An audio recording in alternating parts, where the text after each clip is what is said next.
તૈનાત કરી દેવામાં આવી છે। જી પૃથા। જી મુકુંદ, તો સિગ્નેચર બ્રિજ છે જે દેશનો સૌથી લાંબો બ્રિજ માનવામાં આવી રહ્યો છે, તેની કેટલી વિશેષતા છે અને લોકોને કેટલો લાભ થશે?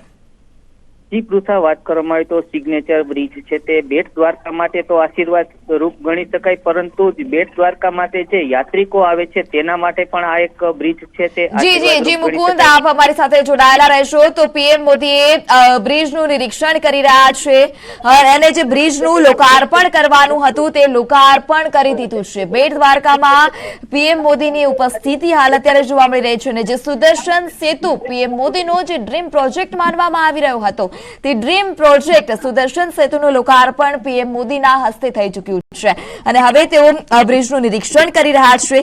2.32 કિલોમીટરનો દેશનો આ સૌથી લાંબો કેબલ સ્ટેડ બ્રિજ છે જે ઓખાની મુખ્ય ભૂમિ અને બેટ દ્વારકાને જોડશે। તમામ લોકોને હવે આ સહેલાઈ રહેશે ઓખાથી બેટ દ્વારકા સુધી જવા માટે। वो अब हो जाएगा। बिल्कुल अश्विनी, क्योंकि आप हमारे साथ मौजूद हैं, हमने आपकी रिपोर्ट भी देखी। जब हम सुदर्शन सेतु की तस्वीरें दिखा रहे हैं अपने दर्शकों को, पर्यटन के लिहाज से धार्मिक पर्यटन को बढ़ावा देने के लिए ये सिग्नेचर ब्रिज वाकई में गुजरात के मानचित्र पर एक लैंडमार्क साबित होगा आने वाले समय में। निश्चित तौर से, और उसी का लोकार्पण प्रधानमंत्री नरेंद्र मोदी ने किया है और ये सही मायने में अगर देखें तो एक संकल्प की सिद्धि का प्रमाण है, क्योंकि प्रधानमंत्री नरेंद्र मोदी ने अपने दूरदर्शी सोच के तहत इस सागर की अतल गहराई में सागर को बांधने का जो संकल्प लिया था, सागर को जो मथने का संकल्प लिया था, वो आज पूरा हुआ है। वैज्ञानिक दृष्टिकोण से, इंजीनियरिंग के दृष्टिकोण से लोग तो बेट દ્વારકામાં સિગ્નેચર જે બ્રિજ છે, સિગ્નેચર બ્રિજનું લોકાર્પણ પીએમના હસ્તે થઈ ચૂક્યું છે। ઓખા સુદર્શન સેતુ બ્રિજનું લોકાર્પણ થઈ ચૂક્યું છે। લગભગ 2.32 કિલોમીટરનો દેશનો સૌથી લાંબો કેબલ સ્ટેડ આ બ્રિજ છે। હવે ઓખાથી બેટ દ્વારકા જવું લોકોને સહેલાઈ રહેશે। 900 કરોડના ખર્ચે આ બ્રિજ બની અને તૈયાર થઈ ચૂક્યો છે। બ્રિજના લોકાર્પણ પહેલાના આ સુદર્શન સેતુ બ્રિજના દ્રશ્યો પણ સામે આવ્યા હતા, જેને લઈ અને લોકોમાં પણ ઉત્સુકતા જોવા મળી રહી છે ત્યાં બ્રિજની મુલાકાત લેવા માટે, કારણ કે બ્રિજના પણ મનમોહક દ્રશ્યો જોવા મળી રહ્યા છે। કેબલ સ્ટેડ બ્રિજ છે જે દેશનો સૌથી લાંબો બ્રિજ છે અને પ્રવાસનને પણ હવે ધીરે ધીરે વેગ મળશે। દ્વારકાથી બેટ દ્વારકા પહોંચવું હવે અતિ સરળ રહેશે। ગાડી અથવા તો પગપાળા બેટ દ્વારકા પહોંચી શકાશે। દ્વારકાવાસીઓ સાથે સાથે દેશવાસીઓને પણ આ સુદર્શન સેતુની ભેટ મળી ચૂકી છે।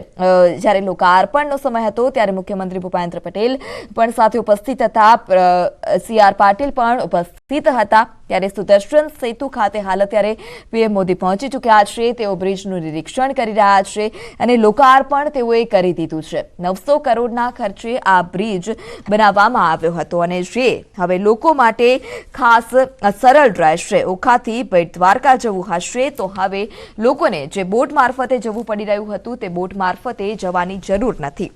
જે ફૂટપાથનો જે વિસ્તાર છે 2.5 મીટરનો, તે જગ્યા પર અલગ અલગ તકતીઓ પણ લગાવવામાં આવી છે કે જે પણ લોકો પગપાળા ત્યાંથી પસાર થઈ રહ્યા છે, આ સુદર્શન સેતુ પરથી પસાર થઈ રહ્યા છે, તે તમામ લોકોને જે પ્રાચીન સંસ્કૃતિ છે, મહાભારતના અમુક પ્રકલ્પો છે, તે તમામ વસ્તુઓની ઝાંખી મળી રહે। જામનગર, દ્વારકા અને પોરબંદરને 4000 કરોડની ભેટ આજે મળવાની છે। જે સુદર્શન સેતુની આતુરતાથી રાહ જોવાઈ રહી હતી તે સુદર્શન સેતુનું લોકાર્પણ પીએમના હસ્તે થઈ ચૂક્યું છે। હવે લોકો ઓખાથી બેટ દ્વારકા સુધી આ સુદર્શન સેતુ બ્રિજ મારફતે જઈ શકશે।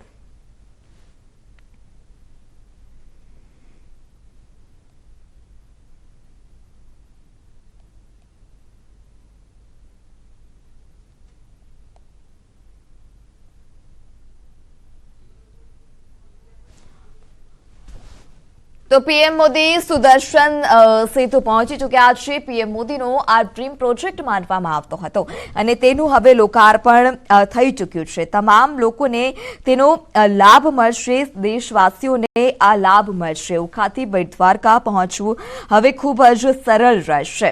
તો પહેલા બેટ દ્વારકા ખાતે ભગવાન શ્રી કૃષ્ણના પીએમ મોદીએ દર્શન કર્યા, તેમના દિવસની શરૂઆત કરી અને ત્યારબાદ તેઓ સીધા સુદર્શન બ્રિજ ખાતે પહોંચ્યા હતા અને જ્યાં તેમની સાથે મુખ્યમંત્રી ભૂપેન્દ્ર પટેલ પણ ઉપસ્થિત હતા, CR પાટીલ પણ તેમની સાથે ઉપસ્થિત રહ્યા હતા અને ત્યારે સુદર્શન સેતુ બ્રિજ ખાતે જે રિબિન બાંધવામાં આવી હતી તે રિબિન ખોલી અને સુદર્શન સેતુ બ્રિજનું ઉદ્ઘાટન કરી દેવામાં આવ્યું છે. એટલે હવે જે તમામ લોકો તે તમામ લોકો પણ ત્યાંથી જઈ શકશે. ઓખાથી બેટ દ્વારકા વચ્ચે હવે જવું ખૂબ જ સરળ રહેશે. તો પીએમ 2 દિવસીય ગુજરાત પ્રવાસે છે. વડાપ્રધાન ગુજરાતના દ્વારકામાં બનેલા સુદર્શન સેતુનું ઉદ્ઘાટન કર્યું છે. ઓખા, મેઇનલેન્ડ અને બેટ દ્વારકાના ટાપુને આ બ્રિજ જોડે છે. સુદર્શન સેતુ બ્રિજ 900 કરોડના ખર્ચે તૈયાર કરવામાં આવ્યો છે.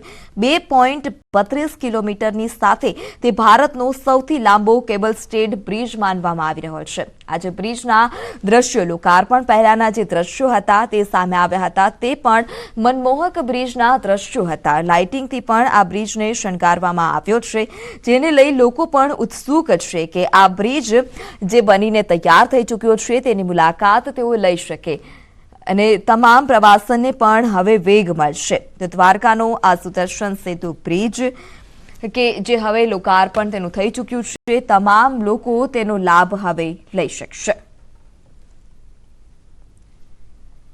વડાપ્રધાન નરેન્દ્ર મોદી ગુજરાતના દ્વારકામાં બનેલા સુદર્શન સેતુનું ઉદ્ઘાટન તેઓએ કર્યું છે. આ પુલ ઓખા, મેઇનલેન્ડ અને બેટ દ્વારકા ટાપુને જોડે છે અને તમામ દેશવાસીઓ રાહ જોઈ રહ્યા હતા કે આ સુદર્શન સેતુ બ્રિજ બની તૈયાર થઈ જાય તો તેઓને બોટ મારફતે ઓખાથી બેટ દ્વારકા વચ્ચેની મુસાફરી ન કરવી પડે, પરંતુ હવે આ બ્રિજ બની તૈયાર થઈ ચૂક્યો છે અને જેને લઈ દેશવાસીઓને આસાની રહેશે. દ્વારકા અને બેટ દ્વારકાની વર્ષે 20 લાખથી વધુ લોકો મુલાકાત લે છે. જ્યારે લોકો દ્વારકાધીશના દર્શનાર્થે આવે છે ત્યારે લોકો બેટ દ્વારકા અચૂકથી જતા હોય છે. જોકે અત્યાર સુધી બેટ દ્વારકા બોટ મારફતે જ જવાતું હતું, પરંતુ હવે આ સુદર્શન સેતુ બ્રિજ બની તૈયાર થઈ ચૂક્યો છે અને આ બ્રિજ પરથી લોકો પગપાળા પણ જઈ શકશે અને પોતાના વાહન મારફતે પણ આ બ્રિજ ઓળંગી શકશે. આમ તો આ બ્રિજની અનેક વિશેષતાઓ છે, પરંતુ આ બ્રિજ પર બંને બાજુ 2.5 મીટર પેડેસ્ટ્રીયન કોરિડોર બનાવવામાં આવ્યા છે, જેની પણ એક ખાસ વિશેષતા છે. સાઇડ પેડેસ્ટ્રીયન કોરિડોર પર પથ્થરના સ્લેબ પર ગીતા જ્ઞાનની કોતરણી કરવામાં આવી છે. આ કોરિડોરમાં 10-10 મીટરના અંતરે 3x2 મીટર પથ્થર પર ધાર્મિક માહિતીનું કોતરણી કામ પણ કરવામાં આવ્યું છે, જેથી પગપાળા આવતા પ્રવાસીઓએ આ કોરિડોરમાં ધાર્મિક માહિતી મેળવી શકે. એટલે જે ફૂટપાથ બનાવવામાં આવ્યો છે ત્યાં ગીતા જ્ઞાનની કોતરણી કરવામાં આવી છે કે જે લોકો પગપાળા ત્યાંથી જઈ રહ્યા છે તે લોકો તેનું જ્ઞાન મેળવી શકે.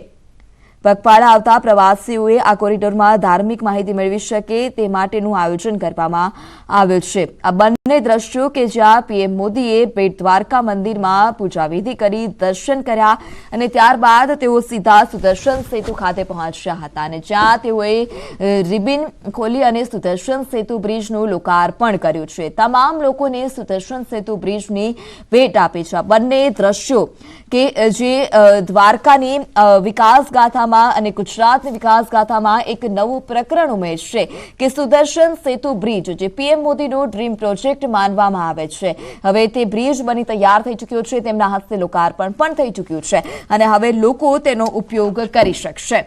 જે ફૂટપાથ બનાવવામાં આવ્યો છે ત્યાં ધાર્મિક કોતરણી પણ કરવામાં આવે છે કે ગીતા જ્ઞાન લોકોને મળી શકે ગીતાનું, તેને લઈ પણ ત્યાં તકતીઓ લગાવવામાં આવી છે. આ કોરિડોરમાં 10-10 મીટરના અંતે 3x2 મીટર પથ્થર પર ધાર્મિક માહિતીનું કોતરણીનું કામ પણ પ્રદર્શન મૂકવામાં આવ્યું છે. એટલે આ બ્રિજની અલગ અલગ અનેકવિધ વિશેષતાઓ છે. કેબલ સ્ટેડ બ્રિજના બંને મુખ્ય સ્તંભ પર 3 પરિમાણીય લેસર હોલોગ્રાફ છબીઓ અંકિત કરવામાં આવી છે, જ્યારે પેડેસ્ટ્રીયન કોરિડોરની બંને બાજુ સુશોભિત સ્ટીલ રેલિંગ અને પ્રોજેક્ટ સ્ટ્રેચમાં સુશોભન લાઇટિંગ પણ લગાડવામાં આવે છે.